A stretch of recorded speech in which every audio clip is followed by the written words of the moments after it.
the Four Noble Truths. All the teachings can be said to derive from an essential matrix of insight. The setting in motion of the Wheel of Truth, Dhammacakkappavattana Sutta, SN 56. 11. In this brief discourse, the Buddha speaks about the nature of the middle way and the Four Noble Truths. It takes only 20 minutes to recite, and the structures and forms he used to express this teaching were familiar to people in his time. The Four Noble Truths are formulated like a medical diagnosis in the Ayurvedic one tradition. 1. The symptom. 2. The cause. 3. The prognosis. 4. The cure. The first truth is the symptom. There is dukkha we experience incompleteness, dissatisfaction, or erring. There might be periods of a course or even a transcendent happiness. But there are also feelings of discontent which can vary from extreme anguish to the faintest sense that some blissful feeling we are experiencing will not last. All of this comes under the heading of dukkha. This first truth is often wrongly understood as reality in every dimension is dukkha. That's not what is meant here. If it were, there would be no hope of liberation for anyone. And to realize the truth of the way things are would not result in abiding peace and happiness. These are noble truths in the sense that they are relative truths. What makes them noble is that, when they are understood, they lead us to a realization of the ultimate. The second noble truth is the cause. Self-centered craving, tanha in Pali means thirst. This craving, this grasping, is the cause of dukkha. There are many subtle dimensions to it: craving for sense pleasure, craving to become something, or craving to be identified as something. It can also be craving not to be, the desire to disappear, to be annihilated, the desire to get rid of. The third truth is the prognosis. Cessation, dukkha nirodha. The experience of dukkha, of incompleteness, can fade away, can be transcended. It can end. Dukkha is not an absolute reality, it's just a temporary experience from which the heart can be liberated. The fourth noble truth is the cure. It is the path. It is how we get from the second truth to the third, from the causation of dukkha to the ending of it. The cure is the eightfold path: virtue, concentration, and wisdom. The law of karma. The Buddha's insight into the nature of reality led him to see that this is a moral universe. Good actions reap pleasant results. Harmful acts reap painful results. The results may come soon after the act or at some remote time in the future, but an EECT which matches the cause will necessarily follow. The key element of karma is intention.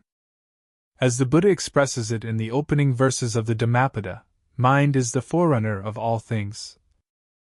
Think and act with a corrupt heart, and sorrow will follow one as surely as the cart follows the ox that pulls it. Mind is the forerunner of all things. Think and act with a pure heart, and happiness will follow one as surely as one's never-departing shadow. This understanding is something that one comes to recognize through experience, and reference to it will be found throughout the Dhamma talks in these pages. When Ajahn Chah encountered Westerners who said that they didn't believe in karma as he described it, rather than dismissing it as wrong view, he was interested that they could look at things in such a different way. He would ask them to describe how they saw things working, and then take the conversation from there. The story is widely circulated that when a young Western monk told Ajahn Chah he couldn't go along with the teachings on rebirth, Ajahn Chah answered him by saying that didn't have to be a problem, but to come back in years to talk about it again. Everything is uncertain. Insight can truly be said to have dawned when three qualities have been seen and known through direct experience. These are anicca, dukkha, and anatta, impermanence, unsatisfactoriness, and not-self. We recognize that everything is changing, nothing can be permanently satisfying or dependable, and nothing can truly be said to be ours, or absolutely who and what we are. Ajahn Chah stressed that the contemplation of anicca is the gateway to wisdom. As he puts it in the talk Still, Flowing Water, whoever sees the uncertainty of things sees the unchanging reality of them. If you know anicca, uncertainty, you will let go of things and not grasp onto them. It is a characteristic of Ajahn Chah's teaching that he used the less familiar rendition of uncertainty, my nair in Thai for anicca. While impermanence can have a more abstract or technical tone to it, uncertainty better describes the feeling in the heart when one is faced with that quality of change. A characteristic of the Theravada teachings is that the truth and the way leading to it are often indicated by talking about what they are not rather than what they are. Readers have often mistaken this for a nihilistic view of life, and if one comes from a culture committed to expressions of life affirmation, it's easy to see how the mistake could be made. The Buddha realized that the mere declaration of the truth did not necessarily arouse faith, and might not be active in communicating it to others either. So he adopted a much more analytical method and in doing so composed the formula of the Four Noble Truths. This analytical method through negation is most clearly seen in the Buddha's second discourse, Anattalakkhana Sutta, SN 22:59, where it is shown how a self cannot be found in relation to any of the factors of body or mind. Therefore, the wise, noble disciple becomes dispassionate towards the body, feelings, perceptions, mental formations, and consciousness. Thus the heart is liberated. Once we let go of what we're not, the nature of what is real becomes apparent.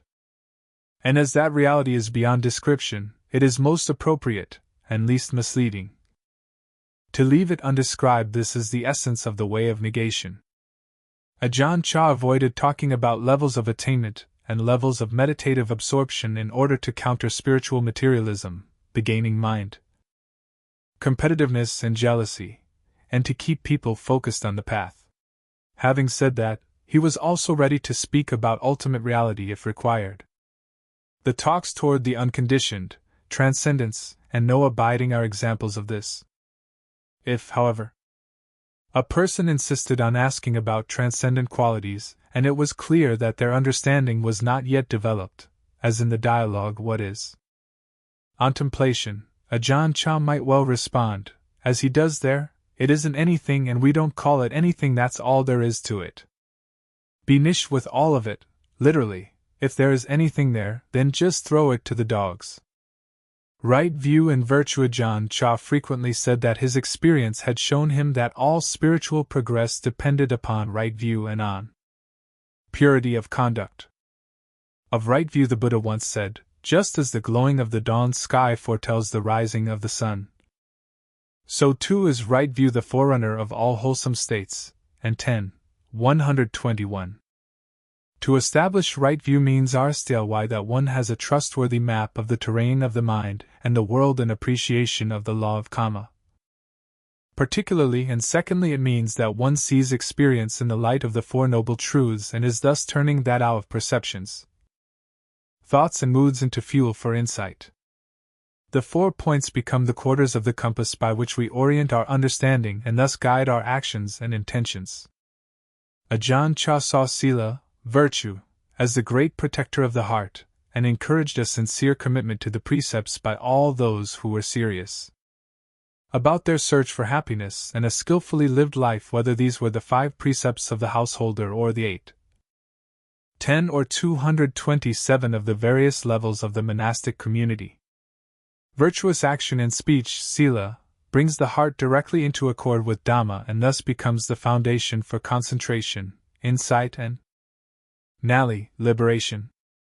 In many ways, Sila is the external corollary to the internal quality of right view, and there is a reciprocal relationship between them. If we understand causality, and see the relationship between craving and dukkha, then certainly our actions are more likely to be harmonious and restrained. Similarly, if our actions and speech are respectful, honest, and nonviolent, we create the causes of peace within us, and it will be much easier for us to see the laws governing the mind and its workings. And right view will develop more easily. One particular outcome of this relationship, of which Ajahn Chah spoke regularly, as in the talk Convention and Liberation, is the intrinsic emptiness of all conventions, e.g., money, monasticism, social customs, but the simultaneous need to respect them fully. This might sound paradoxical, but he saw the middle way as synonymous with the resolution of this kind of conundrum. As he once said, the Dhamma is all about letting go, the monastic discipline is all about holding on. When you realize how those two function together, you will be any. If we cling to conventions, we become burdened and limited by them, but if we try to defy them or negate them, we end ourselves lost, connected and bewildered. He saw that with the right attitude, both aspects could be respected and in a way that was natural and freeing rather than forced or compromised. It was probably due to his own profound insights in this area that he was able to be both extraordinarily orthodox and austere as a Buddhist monk, yet utterly relaxed and unfettered by any of the rules he observed. To many who met him, he seemed the happiest man in the world, a fact perhaps ironic about someone who had never had sex in his life, had no money, never listened to music, was regularly available to people 18 to 20 hours a day, slept on a thin grass mat, had a diabetic condition and various forms of malaria, and who was delighted by the fact that Wat Pa Pong had the reputation of having the worst food in the world. Methods of training. The collection of Ajahn Chah's talks presented here was transcribed from tapes made more often than not in informal dialogues, where the flow of teaching and to whom it was directed were extremely unpredictable. Some of the talks were given in such spontaneous gatherings, others on more formal occasions, such as after the recitation of the Bhikkhu's rules, or to the whole assembly of laity and monastics on the weekly lunar observance night. However, whether they were of the former or the latter kind, Ajahn Chah never planned anything. Not one single part of the Dhamma teachings printed here was plotted out before he started speaking.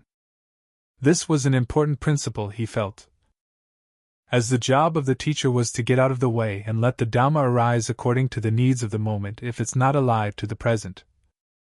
It's not Dhamma, he would say. This style of teaching was not unique to Ajahn Chah, but is that espoused throughout the Thai forest tradition. Ajahn Chah trained his students in many ways, the majority of the learning process occurring through situational teaching. He knew that, for the heart to learn any aspect of the teaching truly and be transformed by it, the lesson had to be absorbed by experience, not intellectually alone. Thus he employed aspects of the monastic routine, communal living and the Tudong life as ways to teach, community work projects, learning to recite the rules, helping with the daily chores, random changes in the schedule. These were all used as a forum in which to investigate the arising of dukkha and the way leading to its cessation. He encouraged the attitude of being ready to learn from everything, as he describes in the talk Dhamma Nature.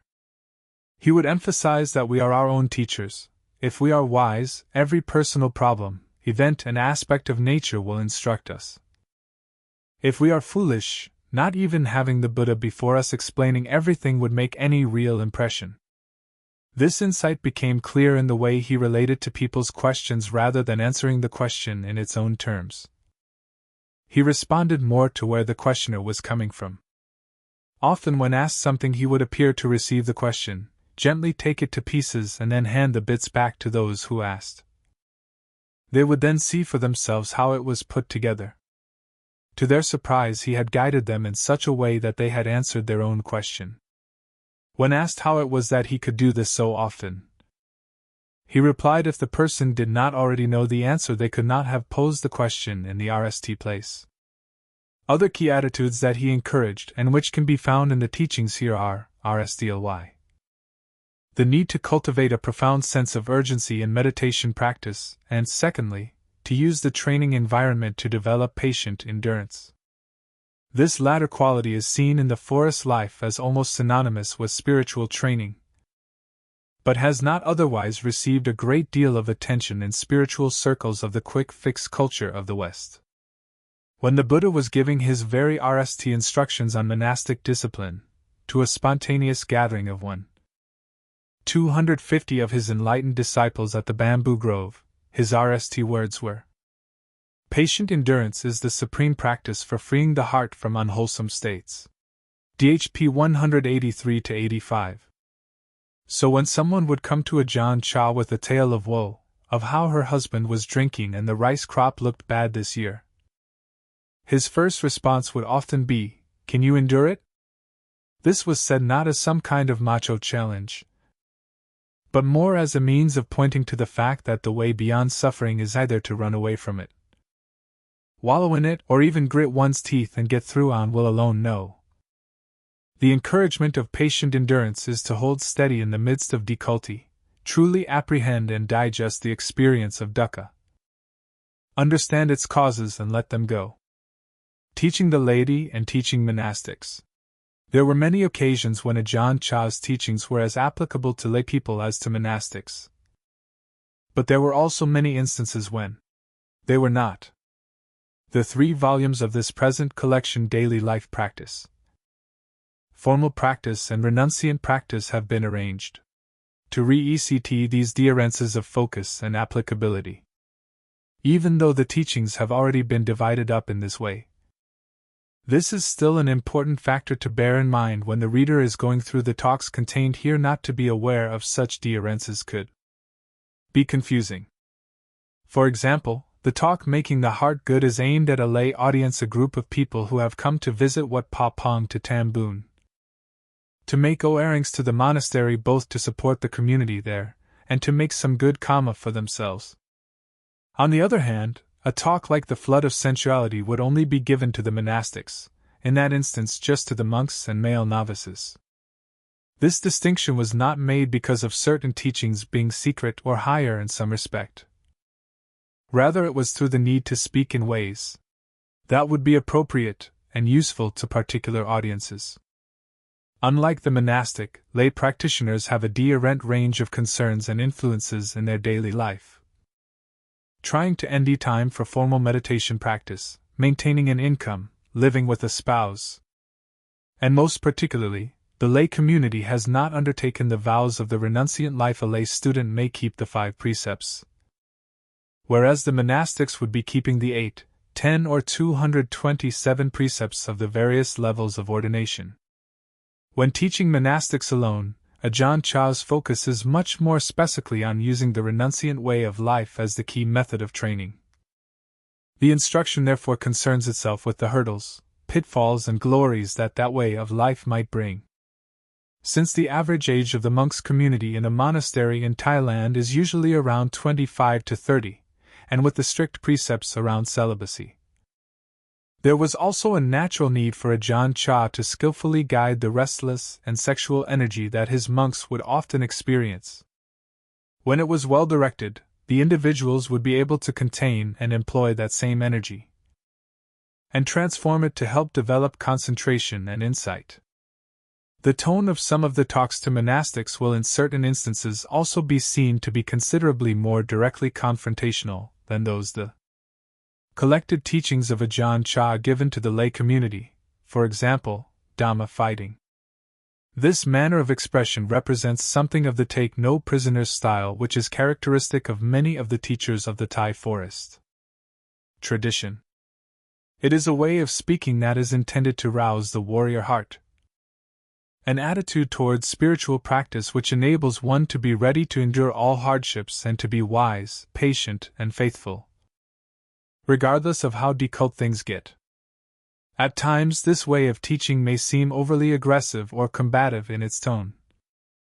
The reader should therefore bear in mind that the spirit behind such language is the endeavor to encourage the practitioner, gladden the heart, and provide supportive strength when dealing with the multifarious challenges to freedom from greed, hatred, and delusion. As Ajahn Chah once said, all those who seriously engage in spiritual practice should expect to experience a great deal of friction and difficulty. The heart is being trained to go against the current of self-centered habits, so it's quite natural for it to be buoyed around somewhat. As a final note on this aspect of Ajahn Chah's teachings, particularly those one might term higher or transcendent, it is significant that he didn't exclude the laity from any instruction of this nature. If he felt a group of people was ready for the highest levels of teaching, he would impart them freely and openly. Whether it was to lay people or to monastics, as in, for example, toward the unconditioned or still, flowing water where he states, people these days study away, looking for good and evil, but that which is beyond good and evil they know nothing of. Like the Buddha, he never employed the teacher's closed st. and made his choices of what to teach solely on the basis of what would be useful to his listeners, not on their number of precepts and their religious affiliation or lack of one. Countering superstition. Ajahn Chah was well known for his keenness to dispel superstition from Buddhist practice in Thailand. He criticized the use of magic charms, amulets, and fortune-telling. He rarely spoke about past or future lives, other realms, visions, or psychic experiences. Anyone who came to him asking for the next winning lottery number, a very common reason why some people go to visit famous Ajahns, would generally get very short shrift. He saw that the Dhamma itself was the most priceless jewel, which could provide genuine protection and security in life. And yet it was continually overlooked for the sake of the promise of minor improvements to samsara. He emphasized the usefulness and practicality of Buddhist practice, countering the common belief that Dhamma was too high or abstruse for the common person. His criticisms were not just aimed to break down childish dependencies on good luck and magical charms. Rather, he wanted people to invest in something that would truly serve them in their lives. In the light of this lifelong effort, there was also an ironic twist of circumstance that accompanied his funeral in 1993.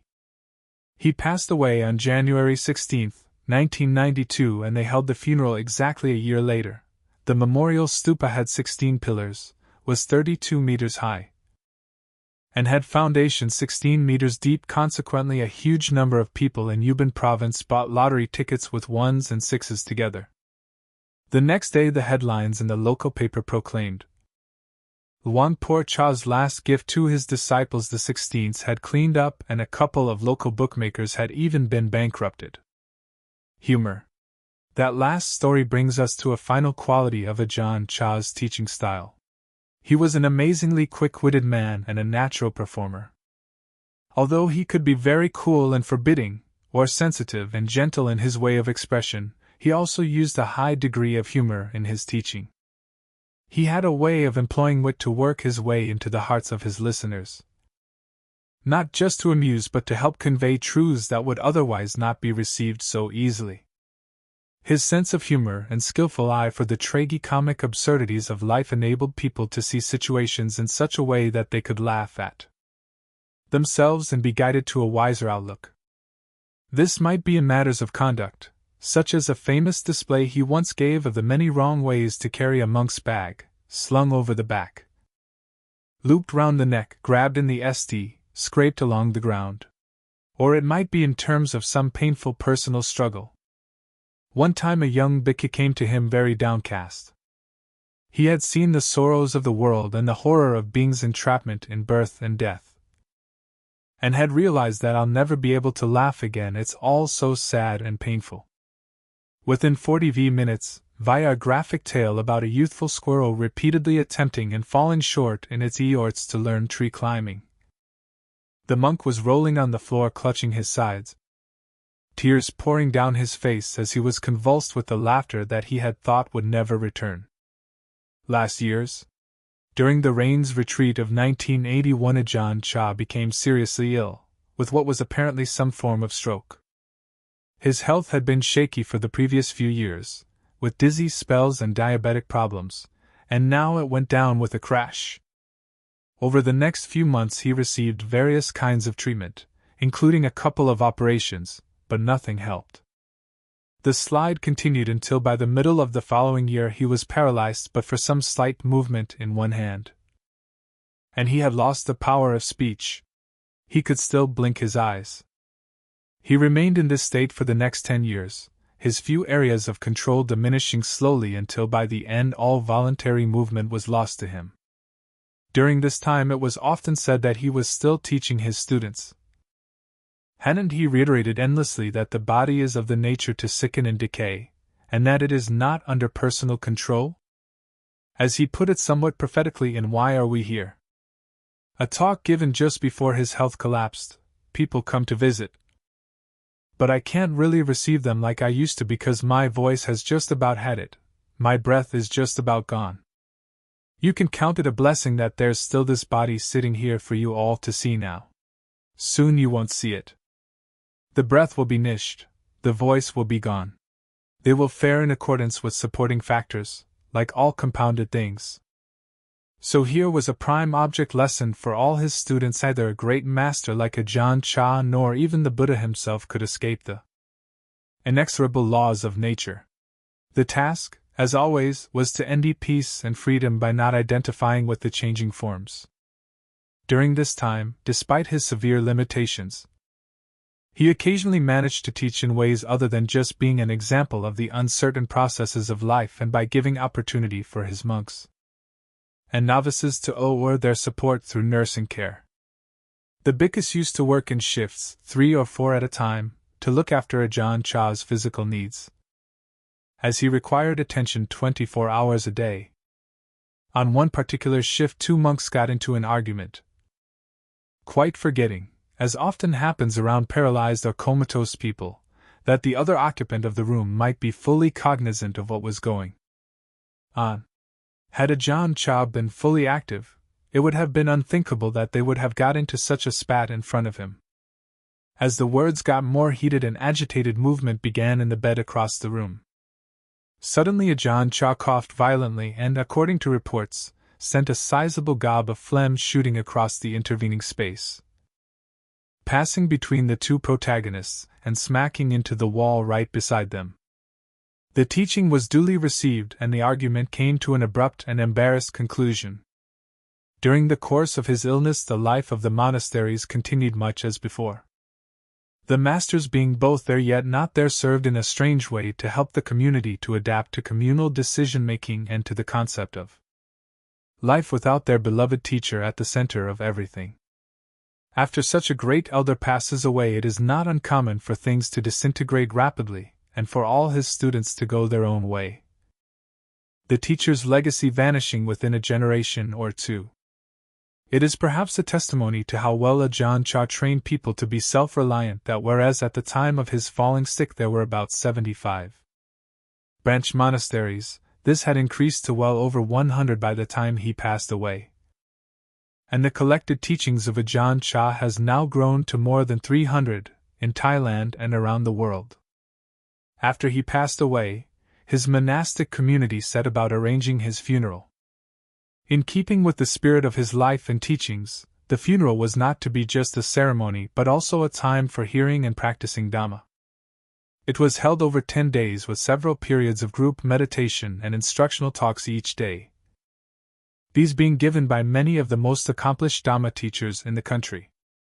There were about 6,000 monks, 1,000 nuns and just over 10,000 lay people camped in the forest for the 10 days.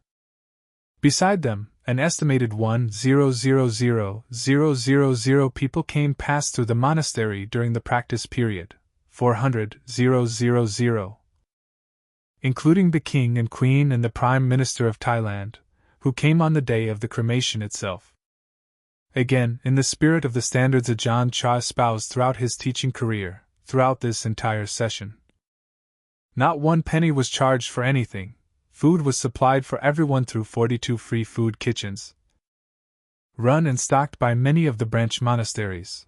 Over 120,000 worth of free Dhamma books were passed out.